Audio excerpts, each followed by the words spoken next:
तो global investors summit के लिए मध्य प्रदेश की राजधानी पूरी तरह तैयार है। विदेशी मेहमानों के आगमन को लेकर सभी इंतजाम पुख्ता कर दिए गए हैं और अब इंतजार है तो 24 और 25 तारीख का, जब देश के दिल मध्य प्रदेश में सबसे बड़ा ग्लोबल इन्वेस्टर्स समिट शुरू होगा और इसका उद्घाटन करेंगे देश के प्रधानमंत्री नरेंद्र मोदी।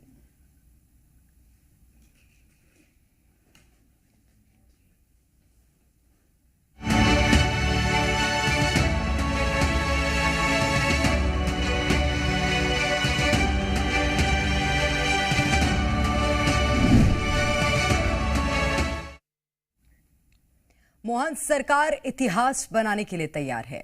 जीआईएस के लिए निवेशकों का भोपाल पहुंचने का सिलसिला शुरू हो गया है। ग्लोबल इन्वेस्टर समिट का शुभारंभ करने के लिए पीएम मोदी भी एमपी पहुंच गए हैं। कल पीएम मोदी इस समिट का उद्घाटन करेंगे। मध्य प्रदेश और मोहन सरकार एक नया इतिहास बनाने के लिए तैयार है। कल से 2 दिवसीय ग्लोबल इन्वेस्टर समिट का आयोजन राजधानी भोपाल में होने जा रहा है, जिसको लेकर तमाम तैयारियां हैं वो कर ली गई है और जो डेलीगेट्स हैं उनका भोपाल पहुंचने का सिलसिला भी शुरू हो चुका है। मोहन सरकार में 24-25 फरवरी को राजधानी भोपाल की धरती पर एक नया इतिहास बनाया जाएगा और बड़े पैमाने पर मध्य प्रदेश में निवेश आएगा। युवाओं को बड़े पैमाने पर हर अलग अलग सेक्टर में रोजगार मिलेगा। मध्य प्रदेश की तस्वीर और तकदीर दोनों इस ग्लोबल इन्वेस्टर समिट के बाद बदलने वाली है। आपको हर तरफ अगर इन दिनों कुछ चर्चा नजर आएगी तो वो है global investor summit.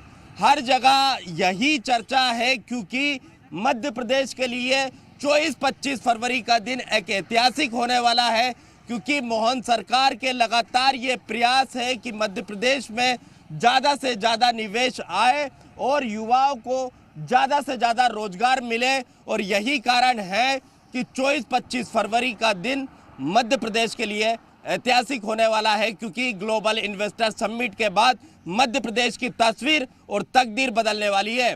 Cameraman Atul Jain के साथ अनिल नागर, जी मीडिया, भोपाल। राजधानी भोपाल सज धज कर तैयार है और कल इसका आगाज होगा जीआईएस का, जिसमें प्रधानमंत्री नरेंद्र मोदी खुद शामिल होंगे और चर्चा करेंगे। हमारे साथ हमारे खास मेहमान भी बने हुए हैं। ब्रिज गोपाल लोया जी हैं हमारे साथ, भारतीय जनता पार्टी से प्रवक्ता हैं। ओमनाथ शर्मा जी अर्थशास्त्री हमारे साथ हैं। आप दोनों का बहुत स्वागत करती हूँ जी मध्य प्रदेश छत्तीसगढ़ में। और सबसे पहले ओमनाथ शर्मा जी, मैं आप ही की ओर रुख करूंगी। बड़े बड़े मेहमान कल राजधानी में नजर आएंगे। कई लोगों ने अपने घरों के द्वार खोल दिए हैं। घरों के द्वार के साथ साथ मध्य प्रदेश वासियों के लिए अवसर के द्वार किस तरह से खुलेंगे, मुझे समझाइएगा।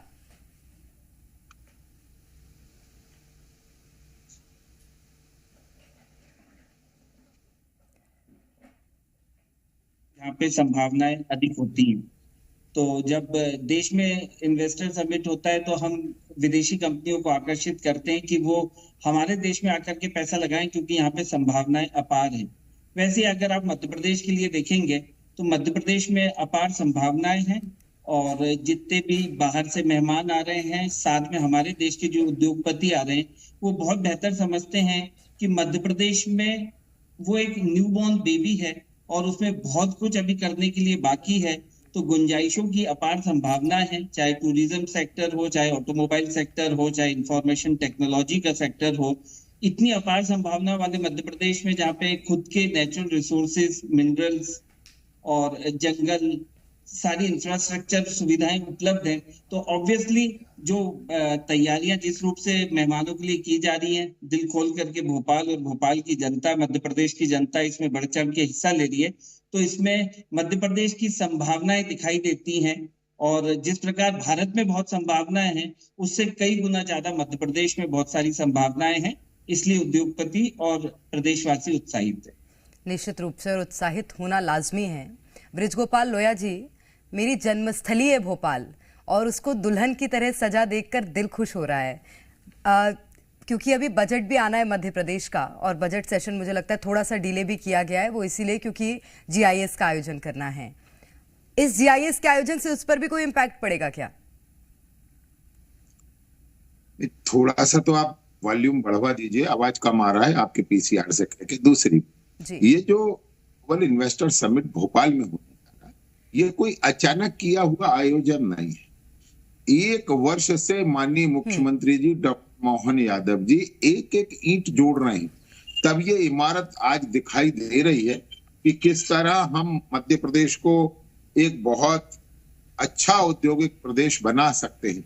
हमने बहुत प्रयत्न किए हैं। 20 वर्षों में भारतीय जनता पार्टी की सरकार के दौरान मध्य प्रदेश के इंफ्रास्ट्रक्चर में गुणात्मक वृद्धि हुई है। उसके साथ ये जो इन्वेस्टर समिट हुए हैं हमारे 2008 से लेकर अभी 9 से लेकर अभी तक, सभी में एक नया स्वरूप आया है। परंतु इस बार 2025 का जो इन्वेस्टर समिट है, मैं समझता हूं ये प्रदेश को बदलने वाला इन्वेस्टर समिट है, क्योंकि हम ये मानते हैं कि मध्य प्रदेश की इकोनॉमी लगभग 13.5 लाख करोड़ रुपए की है।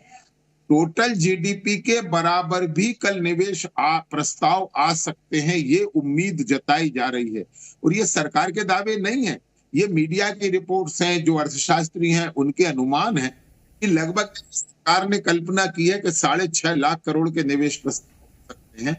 मगर महसूस हो रहा है 6.5 लाख का आंकड़ा से छूटेगा तो 10 लाख। तीसरी, जो 7 इन्वेस्टर समिट माननीय मुख्यमंत्री जी ने किए, जो इंडस्ट्रियल समिट, उनके परिणाम भी बहुत उत्साह लाने वाले हैं। जैसे हमारे साथी अर्थशास्त्री अभी कह रहे थे, मध्य प्रदेश संभावनाओं का प्रदेश है। संभावनाओं की सीमा देखिए आप कि शहडोल में जब इंडस्ट्रियल समिट हुआ तो उज्जैन के बाद सबसे ज्यादा निवेश प्रस्ताव शहडोल की समिट में आए।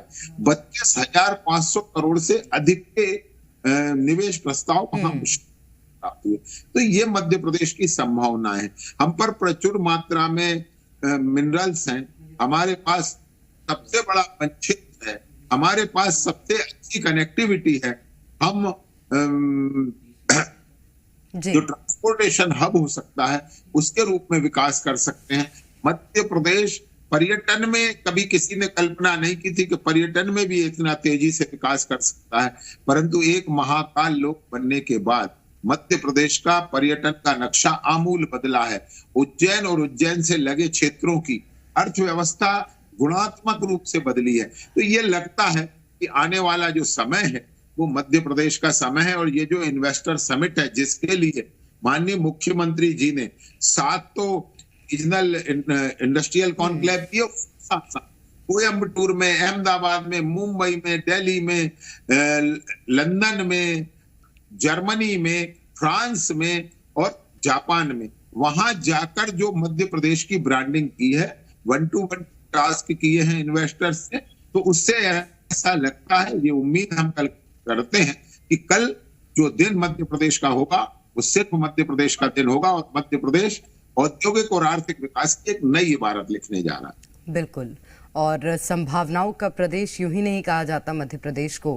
कई क्षेत्रों में मध्य प्रदेश निपुण भी है, आगे भी है, अव्वल भी है। मैं लौटूंगी आपके पास, हमारे साथ ओमनाथ शर्मा जी भी बने हुए हैं लगातार। ओमनाथ जी, मेरा सवाल आपसे है, मध्य प्रदेश में जितनी ज्यादा संभावनाएं हैं, मैं चाहे धार्मिक स्थली की बात कर लूं, चाहे प्राकृतिक रूप से बात कर लूं, नदियों का प्रदेश माना जाता है, लेपर्ड से लेकर चीता और बाघ सब यहाँ पर पाए जा रहे हैं, इस तरह की संभावनाएं हैं। दूसरी तरफ अगर मैं बात करूं जनता की, तो पॉपुलेशन के माध्यम से भी अगर हम देखें तो सबकी संतुलित पॉपुलेशन देखने मिलती है, वृद्ध वर्ग की भी, किशोरावस्था भी और युवावस्था भी। इस जीआईएस से सबसे ज्यादा प्रभाव किस वर्ग को पड़ेगा? इस जीआईएस से सबसे ज्यादा प्रभाव युवाओं को पड़ेगा। अगर उद्योग मध्य प्रदेश में आते हैं, एक उद्योग किसी भी जिले की और उसके सराउंडिंग की परिभाषा को चेंज कर देता है। तो इस जीआईएस समिट का सबसे ज्यादा अगर कोई बेसब्री से इंतजार कर रहा है तो वो युवा कर रहे हैं, क्योंकि बहुत लंबे समय से एजुकेशन सिस्टम पे मध्य प्रदेश ने निवेश किया और जिससे बहुत अच्छी एक एजुकेटेड कम्युनिटी मध्य प्रदेश ने विकसित करी। अब वो एजुकेशन प्राप्त जो बच्चे हैं वो दूसरे प्रदेशों में जा करके अपनी सेवाएं दे रहे हैं। और इस इन्वेस्टर समिट से वो ये उम्मीद रखते हैं कि वो जो बिजनेसेस हैं वो अगर मध्य प्रदेश में आते हैं, मध्य प्रदेश के आसपास के जिलों में आते हैं, तो उनको रोजगार के अवसर अपने गृह प्रदेश में प्राप्त होंगे।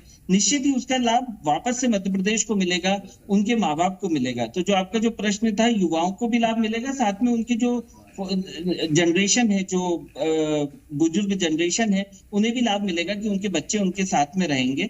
और जब बच्चों को अपने गृह प्रदेश में ही रोजगार मिलेगा तो ऑब्वियसली जो मध्य प्रदेश की इकोनॉमी है, उनकी अर्निंग के साथ में उसमें भी एक ग्रोथ का पहिया घूमना शुरू होगा।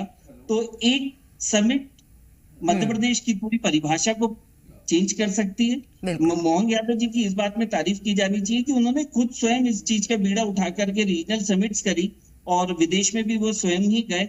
और मोदी जी स्वयं अभी थोड़ी देर में भोपाल आगमन करने वाले हैं और वो रात्रि यहाँ पे रुकेंगे। तो ये दिखाता है कि मेरे ख्याल से मध्य प्रदेश और सेंटर में कहीं ना कहीं पे ट्यूनिंग है और उस ट्यूनिंग का लाभ मध्य प्रदेश को मिलेगा, युवाओं को मिलेगा, रोजगार के रूप में मिलेगा और जिसका फायदा मध्य प्रदेश को इकोनॉमिक डेवलपमेंट के साथ में होगा। बिल्कुल, बहुत महत्वपूर्ण है ये, क्योंकि सबसे ज़्यादा ज़रूरत होती है कि कहते हैं किसी भी प्रदेश का या देश का जब युवा ग्रो करता है तो कहते हैं पूरा प्रदेश और देश साथ साथ ग्रो करता है।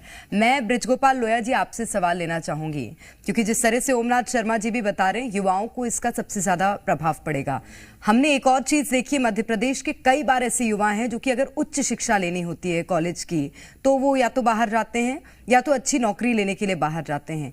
और हेल्थ सेक्टर की अगर मैं बात करूं तो कभी कभी ऐसा भी होता है, बड़ी बीमारी को देखते हुए दूसरे प्रदेशों की ओर रुख करते हैं मरीज भी। क्या ये तीनों जो फैक्टर हैं ये भी अब कम हो जाएंगे जीआईएस के बाद? इस पर भी प्रभाव पड़ेगा? निश्चित होंगे। देखिए, बहुत बड़े फर्क आते हैं जब पूरे विश्व के लोग जो खासतौर से निवेशक हैं वो जब एक जगह एकत्रित होते हैं तो नई संभावनाओं के द्वार खुलते हैं। देखिए, मेडिकल साइंस में आपको एक बात समझनी पड़ेगी कि जो दवाएं हैं उसके निर्यात में मध्य प्रदेश में ने बहुत नए नए मुकाम हासिल किए। तो यदि हम दवाओं में जा सकते हैं। दूसरा, ग्वालियर और उज्जैन में जैसे कि माननीय मुख्यमंत्री जी की परिकल्पना है कि हम मेडिकल इक्विपमेंट का पार्क बनाएंगे, प्रोडक्शन पार्क, कि मेडिकल से जुड़े हुए जो उपकरण हैं उनका निर्माण मध्य प्रदेश में तेजी से आगे बढ़े। इसके लिए भी सरकार अपने तरह से प्रयत्न कर रही है। दूसरी बात, जो आपने एक प्रश्न किया था कि किन किन क्षेत्रों को ज्यादा लाभ होने की संभावना है, तो मैं समझता हूं जो मुख्यमंत्री जी की टॉप प्रायोरिटी है उसमें सबसे ऊपर है कि हम जब यदि कॉटन के सबसे बड़े उत्पादक हैं तो हम कपड़े के और गारमेंट के भी सबसे बड़े उत्पादक बने। ये माननीय मुख्यमंत्री जी का सोच है। दूसरा सोच है कि आज जिस तरह हमने गेहूं के उत्पादन में पंजाब हरियाणा को पीछे किया है, आने वाले समय में हम इसे और बेहतर करें और प्रोसेसिंग और प्रोक्योरमेंट दोनों को बढ़ाएं। तीसरा जो क्षेत्र मैं समझता हूं जिसमें सबसे ज्यादा संभावना है वो लॉजिस्टिक है, क्योंकि लॉजिस्टिक के लिए मध्य प्रदेश की स्थिति देश में आदर्श स्थिति है। उत्तर को दक्षिण से, पूरब को पश्चिम से, सारी ओर से हम भारत को जोड़ते हैं। तो ये जो हमारी प्राकृतिक विशेषता है उसका लाभ भी इस जीआईएस में मिलेगा। और एक और बात, जो माननीय मुख्यमंत्री ने एक नया काम किया है वो है माइनिंग के लिए अलग से समिट करना, और उसमें जो 19,800 करोड़ के लगभग प्रस्ताव प्राप्त हुए थे। तो मुझे लगता है आने वाले समय में हम माइनिंग के सेक्टर में भी बहुत आगे जाने का जो विचार माननीय मुख्यमंत्री जी का है, उसको ये जीआईएस है उसके माध्यम से हम अचीव कर पाएंगे। परंतु हमें ये ध्यान हमेशा रखना है कि मध्य प्रदेश का समुचित विकास हो, मध्य प्रदेश के सभी हिस्सों का विकास हो और हम सब एक साथ आगे बढ़े। जब मध्य प्रदेश आगे बढ़े तो पूरा मध्य प्रदेश आगे बढ़े। और उसमें सबसे बड़ी महत्वपूर्ण भूमिका है हमारे किसानों की। किस कृषि अगर आगे बढ़ती है तो सारे सेक्टर अपने आप बढ़ते हैं। तो कृषि को बढ़ाने के लिए माननीय मुख्यमंत्री जी ने 2 स्तर पर काम किया है। एक तो हमने एक उत्पाद एक जिला की योजना लाए थे, उसके कुछ सकारात्मक परिणाम आए। उसके बाद अब दूसरा चरण में माननीय मुख्यमंत्री जी का ऐसा सोचना है कि हम डेयरी के माध्यम से दुग्ध उत्पादन को बढ़ाकर उसके माध्यम से किसानों की आय को बढ़ाने का काम, और इससे डेयरी का सेक्टर भी मध्य प्रदेश में बढ़ेगा। और उसके लिए प्राथमिक तैयारियां भी की हैं। कोई ऐसा काम नहीं है कि केवल घोषणा कर रहे हैं।